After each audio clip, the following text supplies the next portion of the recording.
Shalom frères et sœurs, je crois par la grâce de Jésus que vous allez tous bien. Nous allons continuer sur notre thème vu précédemment, la foi. Selon Hébreux 11, le verset 1, la foi est une ferme assurance des choses qu'on espère, une démonstration de celles qu'on ne voit pas. Pour l'avoir possédée, les anciens ont obtenu un témoignage favorable. Mais quels sont ces anciens qui ont possédé la foi dont le témoignage nous enseigne aujourd'hui? Parmi ces anciens, nous allons citer quelques noms.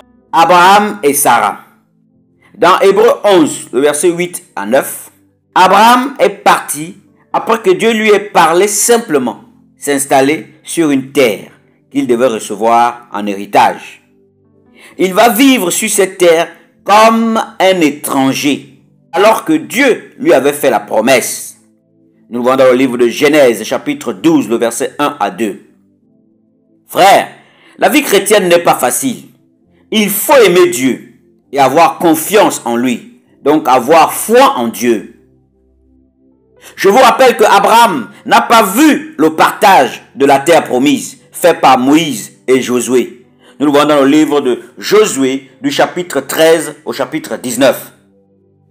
Il vivait sous des tentes, ainsi que Isaac, Jacob, les co-héritiers de la même promesse.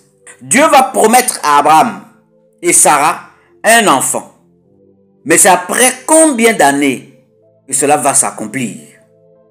La Bible dit, Sarah a cru à celui qui a fait la promesse. Hébreux 11, le verset 11. Mais Abraham n'a pas faibli dans la foi lui aussi, quoique son corps était déjà usé, donc très vieux. Romains chapitre 4, le verset 19. Abraham et Sarah ont eu Isaac dans le troisième âge, donc dans un âge avancé. 100 ans pour nous, actuellement, c'est le troisième âge. Abraham et Sarah ont eu Isaac dans leur vieillesse. Sarah, la Bible va dire que elle a cru en celui qui a fait la promesse, malgré sa vieillesse. Que Jésus nous aide. Abraham, malgré son corps usé, n'a pas faibli dans la foi. Lui aussi a cru en celui qui a fait la promesse. Que Jésus nous aide. Ils avaient simplement la parole de Dieu. Dieu leur a promis qu'ils auraient un enfant. Ils ont cru. Mais ils n'ont pas douté. Ils n'ont pas regardé à leur corps qui était déjà fatigué, donc très vieux. Mais ils ont mis leur confiance en celui qui a fait la promesse. Je ne sais pas en face de quoi tu te trouves. David, en face de Goliath, n'a pas regardé la taille et le gabarit de Goliath. Josué et Caleb n'ont pas regardé à la taille des fils d'Anak.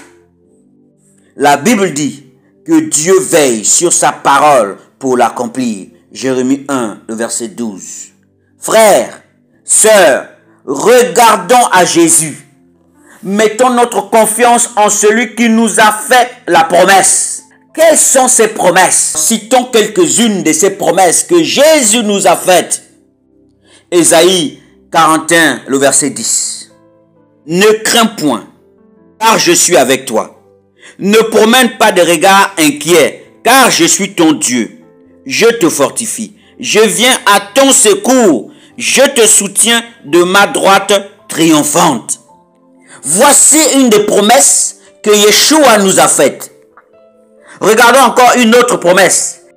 Ésaïe 55, le verset 11. Ainsi en est-il de ma parole qui sort de ma bouche. Elle ne retourne point à moi sans effet, sans avoir exécuté ma volonté et accompli mes desseins. C'est dans la parole que Dieu a donnée à Abraham et à Sarah qu'ils ont mis leur foi. Parce que la parole qui est sortie de la bouche de Yahweh ne retourne pas à lui sans avoir accompli ses desseins. Et dans le livre de Jérémie chapitre 1, le verset 12, la Bible dit que Dieu veille sur sa parole pour l'accomplir.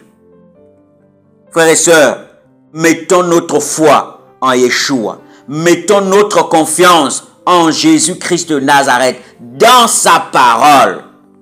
La Bible dit que Sarah a eu confiance en celui qui a fait la promesse. Dieu n'a pas changé. Jésus est le même hier, aujourd'hui et éternellement.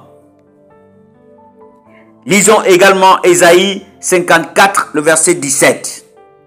Toute arme forgée contre toi sera sans effet.